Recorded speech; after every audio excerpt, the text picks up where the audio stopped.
Hello everyone, welcome to the daily Hindu analysis that we started on 25th of June. If you are watching it for the first time, I would personally request you to please go and watch the backlog videos so that you are acing your examination, right?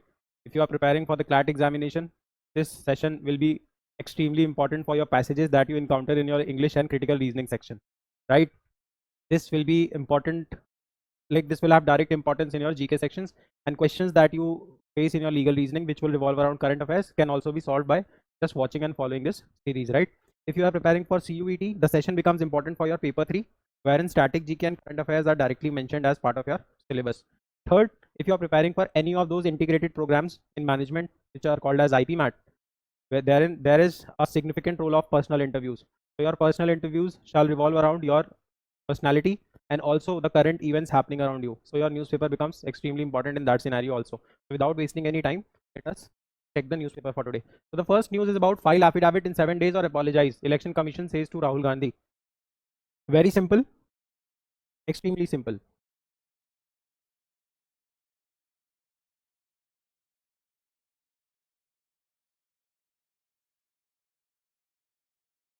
देखो अभी हुआ क्या,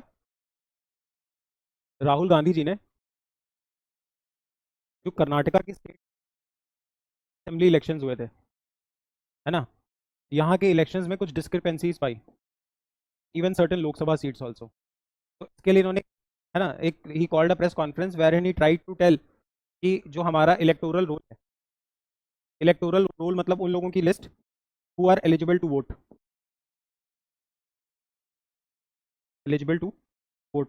now any such person who is above the age of 18 irrespective of his caste, color, race, religion, sex or place of birth can vote in India, which is also called as universal adult franchise or universal adult suffrage. Now for you to vote, you need to have a voting which shall be there in the electoral roll. Now this electoral roll is prepared by the Election Commission of India in Article 300. Election commissioners. Initially we had one election commissioner, but by the 61st Constitutional Amendment Act of 1989, the number of election commissioners were increased from 1 to 3. The retiring age of an election commissioner is 65 years or 6 years, whichever is earlier, right? Removed. Understand everything. जो चीज मैं discuss नहीं कर रहा हूँ, previously discussed, right? अब हुआ क्या, राहुल गांधी ने एलिगेशन लगाए हैं. Now also remember one thing. So B.R. Ambedkar ji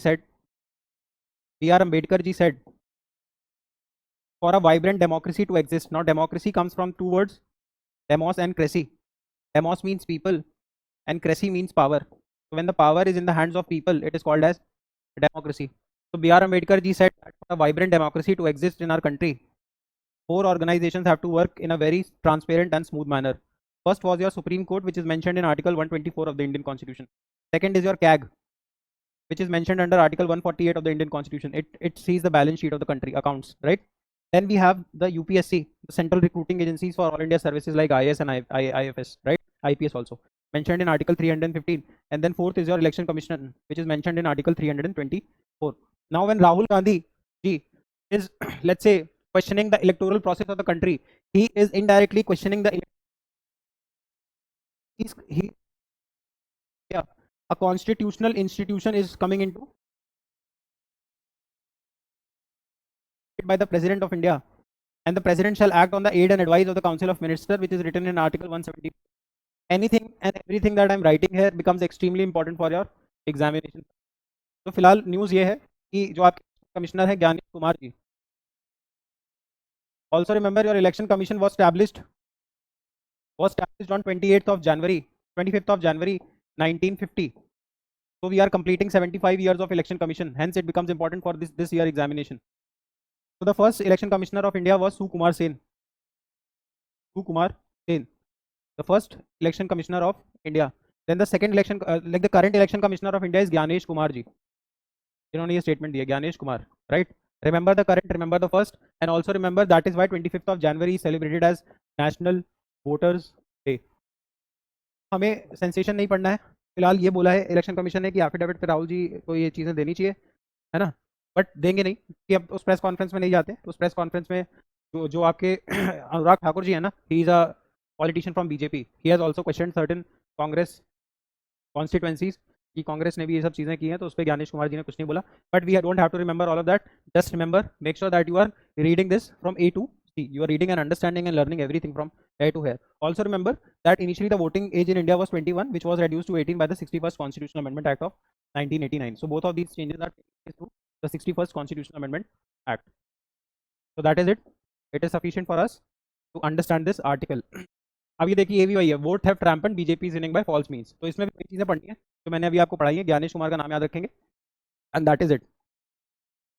So welcome to What a Day of the Daily Hindu Analysis, wherein we try to cater to the demands of the people and students who are looking for careers beyond engineering and medicine, whether be it CLAT, IPMAT or CUET. So moving on to the first news. The first news talks about Sir Aurobindo Ghosh. देखो अभी तुम्हारे दिमाग में question आएगा कि यार ये क्यों पढ़ा रहे हो, है ना, why are you teaching all of this. तो एक चीज देखें,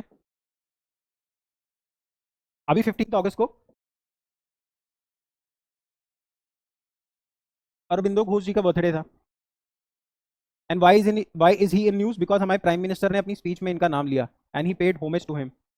तो since the prime minister of India has taken his name, he becomes very important. और आप हिस्ट्री में जाके देखोगे तो you will understand that he was born on 15 August 1872। Famous क्यों थे? He was part of the extremist group. आप सबको पता है, for India's independence there was this organisation called as Indian National Congress,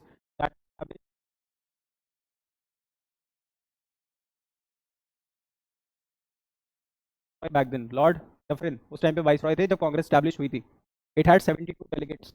अब every year Congress used to have its annual general meeting, है ना, हर साल मीटिंग होती थी। तो हमारा धीरे धीरे जब 1905 में पार्टीशन ऑफ बंगाल होगा, तो पार्टीशन ऑफ बंगाल के रिटेलिएशन में कांग्रेस का एक ग्रुप थोड़ा सा मॉडरेट नेचर का होगा, वो बोलेगा कि भाई प्रेयर्स करो, पेटिशन करो और प्रोटेस्ट करो, मतलब लिख के काम करो, लेटर्स लिखो और प्रॉपर लीगल मेथड्स यूज करो, यूज कॉन्स्टिट्यूशनल मेथड्स। अब इन्हीं के रिटेलिएशन में एक ग्रुप आएगा विच विल टॉक अबाउट स्वदेशी एंड बॉयकॉट, और उस ग्रुप का नाम कहलाएगा एक्सट्रीमिस्ट। और एक्सट्रीमिस्ट बात करेंगे वायलेंट मेथड्स की, कि आज़ादी चाहिए एट एनी कॉस्ट। और एक्सट्रीमिस्ट में आप एक बहुत पॉपुलर ट्रायो का नाम पढ़ते हो, Lal, Bal and Pal. Lal stood for Lala Lajpat Rai, he was representing Punjab. Pal stand for Bal Gangadhar तिलक, मैंने बहुत डिटेल में किया, पढ़ के जाना है Bal Gangadhar Tilak. And then Bipin Chandra Pal, Bipin Chandra Pal was from Bengal and your Bal Gangadhar Tilak was from Maharashtra. तो अगर हम उस टाइम पे इंडिया के मैप को अगर देखें तो ये पंजाब वाले रीजन से लाला लाजपत राय आ गए, ये मराठा रीजन से आपके तिलक आ गए, और बंगाल रीजन से आपके बिपिन चंद्र पाल आ गए। तो it also had all India representation. अब इन्हीं एक्सट्रीमिस्ट में ऑल इंडिया रिप्रेजेंटेशन, अभी इन्हीं एक्सट्रीमिस्ट ग्रुप में एक बहुत पॉपुलर लीडर हुए Aurobindo Ghosh. He went to Britain, है ना, and was a very educated man. फिर बड़ौदा सिविल सर्विसेज में भी इन्होंने जॉब किया। इवेंचुअली 1910 में इन्होंने एक्टिव पॉलिटिक्स छोड़ दी, है ना, ये अपने भाई के साथ, खुदीराम बोस, तो he had one brother also. इन पे एक बॉम्ब कॉन्स्पिरेसी केस भी हुआ था, जहाँ पे इन पे एलिगेशन लगाया था कि he was having this technology to build bombs. तो he was part of the extremist group. 1910 में इन्होंने एक्टिव पॉलिटिक्स छोड़ दी, और 1926 में आपने अगर सुना हो और आप कभी पौंडीचेरी घूमने गए हो, Pondicherry is also called as the gateway to French in India, gateway to French architecture in India. मतलब यार पौंडीचेरी पे ना फ्रेंच का रूल रहा है, ब्रिटिशर्स का रूल नहीं रहा है। तो फ्रांस का आपको बहुत सारा इंपैक्ट दिखेगा वहाँ के आर्किटेक्चर में, लैंग्वेज में, फूड में, फ्रांस का इन्फ्लुएंस दिखता है।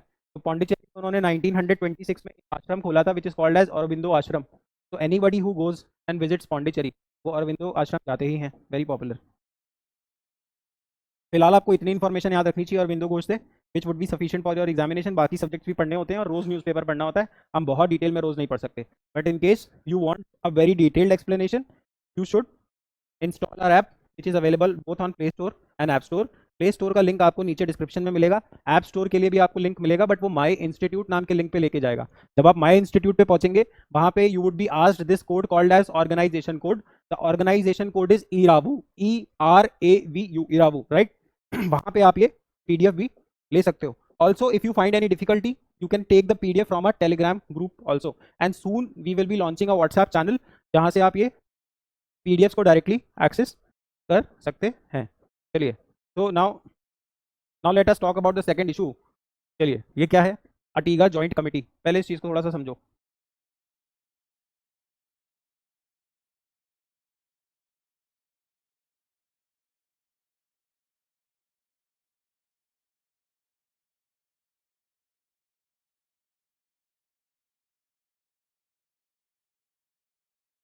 जब कॉलोनाइजेशन स्टार्ट होता है, डीकॉलोनाइजेशन क्या होता है? पहले हमें यूरोपियन कंट्रीज ने अपना कॉलोनी बनाया, है ना, अपने हिसाब से ट्रेड सरप्लस किया। फिर एक टाइम आएगा जब डीकॉलोनाइजेशन स्टार्ट होगा, और डीकॉलोनाइजेशन स्टार्ट होता है आफ्टर वर्ल्ड वॉर 2। ब्रिटेन और फ्रांस के पास इतने पैसे ही नहीं थे कि वो दूसरी कंट्रीज को सस्टेन कर पाए, जिस वजह से उन्होंने दुनिया भर में डीकॉलोनाइज करना शुरू किया। इसी में देखते हो 1947 में इंडिया आज़ाद होगा, इसी के आसपास श्रीलंका, चाइना और इंडोनेशिया जैसे तमाम देश आज़ाद हो रहे होंगे, क्योंकि पूरी दुनिया में ही डीकॉलोनाइजेशन हो रहा था, अमेरिका ने प्रेशर डाल रखा था। अब देखो, जब डीकॉलोनाइजेशन हुआ तो इंडिया जैसे कंट्रीज थे वो डर गए। उन्हें लगा कि पहले हमें लूट के कौन गया, ईस्ट इंडिया कंपनी, तो हम बाहर से कोई भी कंपनी अलाउ नहीं करेंगे। इन्हीं के डर को देखते हुए हमने एक ग्रुप बनाया अमेरिका के leadership, which was called as General Agreement on Trade and Tariff, जिसमें ये बोला गया कि भाई हम सारे इस पे साइन करते हैं और एक दूसरे का इंटरनेशनल ट्रेड को प्रमोट करेंगे। इंडिया अमेरिका को बेचेगा और अमेरिका इंडिया को बेचेगा। इसी पे अभी आप देखो कि ट्रम्प का इशू आ रहा है, न्यूज़पेपर में रोज कवर होता है, आप 3-4 दिन पहले का न्यूज़पेपर देखो। अब इसमें सिर्फ गुड्स कवर्ड थे। गुड्स मतलब ऐसी चीजें जो टैंजिबल हैं, जैसे ये गुड है, चश्मा एक गुड है, माइक एक गुड है, ठीक। जब ये अब ये वाला जो ट्रेड होता था ये डेवलप्ड कंट्रीज के फेवर में होता था। क्यों होता था? क्योंकि भाई गुड्स में वही आ गए हैं, आज भी वही आ गए हैं। शूज नाइकी का, एडिडास का पॉपुलर है, फिर नरेश का शू थोड़ी बिकता है इतना ज़्यादा। लेकिन अब जब इंडिया जैसे कंट्रीज का सर्विस सेक्टर ग्रो किया, तो इन्होंने डिमांड की कि गुड्स के साथ साथ सर्विस भी ऐड करो।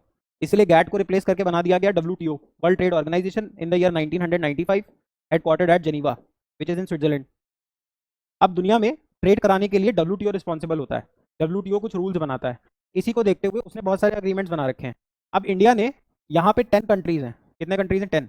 इन 10 कंट्रीज को क्यूमुलेटिवली बोलते हैं association for south east Asian Nations.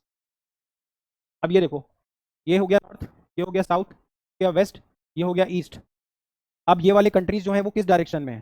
South और ईस्ट। तो south east, association for south east Asian Nations, इनका हेडक्वार्टर है जकार्ता में, विच is in Indonesia. ASEAN was establish in the year 1997। अब आसियान और इंडिया के ट्रेड बहुत अच्छे रिलेशन हैं, तो आसियान और इंडिया ने 2009 में एक फ्री ट्रेड अग्रीमेंट साइन किया। क्या साइन किया? एक free trade agreement. Now what is a free trade agreement? Free trade agreement का कॉन्सेप्ट ये कहता है कि आसियान और इंडिया के बीच में, यहाँ पे है इंडिया और यहाँ पे है आसियान, इंडिया और आसियान के बीच में अगर कोई गुड बेचा जा रहा है तो टैरिफ टैक्स फ्री बेचेगा, कोई टैक्स नहीं लगाएंगे। अभी ये अमेरिका के साथ डील नहीं कर रहे थे हम, नहीं तो मिल प्रोडक्ट्स आ जाते। Start watching the Hindu. तो भेजेगा में नो एक्स्ट्रा टैक्स, ध्यान करेगा तो सर्विस भेजेगा नो एक्स्ट्रा टैक्स। एक कंट्री ए से कंट्री के बीच में इस तरीके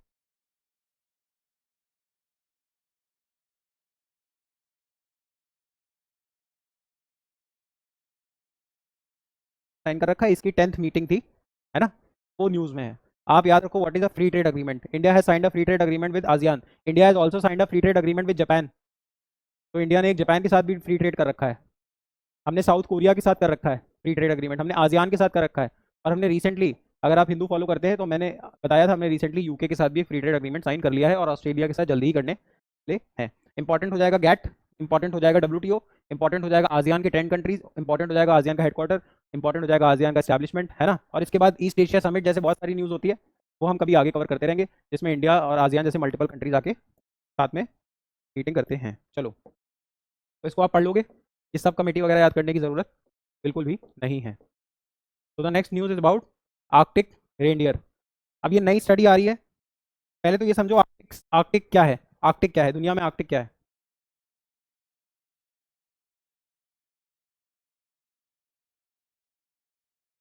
अगर हम अर्थ को इस तरीके से देखेंगे, तो ये जो नॉर्थ पोल वाला रीजन है, this is called as Arctic zone. मतलब northern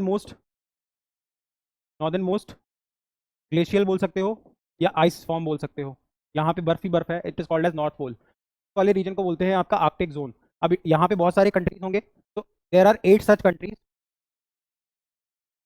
which share border with Arctic Circle. मैं कहना क्या चाह रहा हूँ, अब जैसे ये मान लो इंडिया है, अब ये वाले कंट्रीज ने अपना एक बना रखा है ग्रुप, इंडियन ओशन रीजन। वैसे ही कुछ कंट्रीज होंगे जो आर्कटिक के साथ बाउंड्री बना रहे हैं, उन्होंने अपना ग्रुप का नाम रखा है Arctic Circle. It has 8 countries, the prominent ones are Greenland, Sweden, Finland, multiple countries. Greenland पे क्वेश्चन इसलिए आता है क्योंकि ग्रीनलैंड पे असलियत में रूल करता है डेनमार्क, ये डेनमार्क का हिस्सा है, और डेनमार्क का बाउंड्री नहीं टच होता। बट क्योंकि डेनमार्क को ग्रीनलैंड ने अपनी सोवरेनिटी डेनमार्क को दे रखी है, तो हम मान के चलते हैं Denmark is also part of Arctic circle. अब इसी आर्कटिक सर्कल वाले रीजन में, इन्हीं 8 कंट्रीज के रीजन में एक स्पीसी मिलती है, which is called as, you can see, which is called as Arctic reindeer, Arctic reindeer. ये इसलिए थोड़ा पॉपुलर होता है, एक तो इसके फर वगैरह होते हैं, हर्बीवोर तो होता ही है, घास वगैरह खाता है ना, बट ये पॉपुलर इसलिए होता है क्योंकि जो आपका हिरण होता है उसका जो फीमेल होता है, यूजुअली जो फीमेल होती है उनके एंटेलोप नहीं होते हैं, वो सींग नहीं होते हैं। बट जो आर्कटिक रेनडियर होता है इसमें चाहे मेल हो या फीमेल हो, एंटेलोप सबके होंगे, एंटेलोप मतलब सींग। अब ये न्यूज़ में इसलिए आ गया है क्योंकि ऐसा माना जा रहा है इसका पॉपुलेशन बहुत तेज़ गिर रहा है। पॉपुलेशन क्यों गिर रहा है, मैंने आपको मल्टीपल टाइम्स बताया है, ग्रीन हाउस गैसेस का एमिशन हो रहा है। अभी मत पूछिएगा कैसे हो रहा है, multiple times I have told you. इस वजह से कार्बन रिलीज हो रहा है, कार्बन की वजह से ग्लोबल वार्मिंग होती है, ग्लोबल वार्मिंग होने की वजह से वाटर लेवल राइज करेगा, वाटर लेवल राइज करने से जो इनका हैबिटेट है वो श्रिंक कर जाएगा। तो ये जाएंगे कहाँ पे, इसलिए आर्कटिक रेनडियर न्यूज़ में आ गया। इंपॉर्टेंट है हमारे लिए आर्कटिक सर्कल को समझना, इसके 8 कंट्रीज याद रखना, क्यों Denmark is also part of Arctic circle, और ये रेनडियर इतना इंपॉर्टेंट नहीं है, आर्कटिक सर्कल इंपॉर्टेंट हो जाता है। चलिए हुमायूं टॉम न्यूज़ में आ गया। Recently 6 people died after roof and wall collapse at Dargah Sharif पट्टे लोकेटेड नियर हुमायूं टॉम। अब दिल्ली में हुमायूं की टॉम बनी हुई है। हुमायूं कौन है, बाबर का बेटा है। बाबर कौन है, जिसने मुगल डायनेस्टी स्टार्ट की।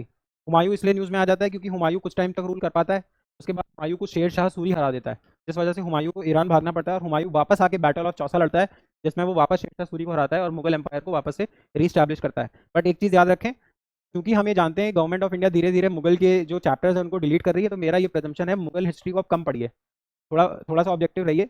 इसलिए नहीं बोल रहा हूँ कि आप मुगल हिस्ट्री मत पढ़िए, इसलिए बोल रहा हूँ क्योंकि जो अभी गवर्नमेंट रजीम है वो मुगल हिस्ट्री से सवाल पूछे, it is very tough. Cholas news में है, चोलास पे क्वेश्चन आ सकता है, क्योंकि आप समझिए जब जो गवर्नमेंट आती है उस हिसाब से सवाल बनते हैं।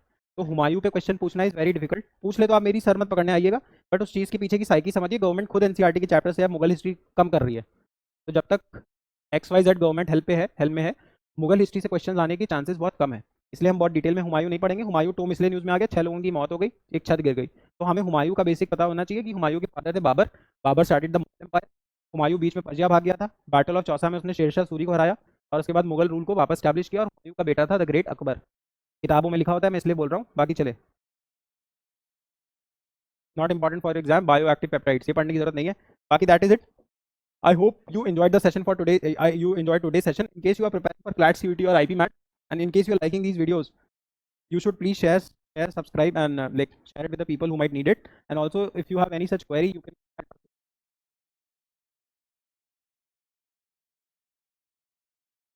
secondly also install our app, which is available on both Play Store and App Store.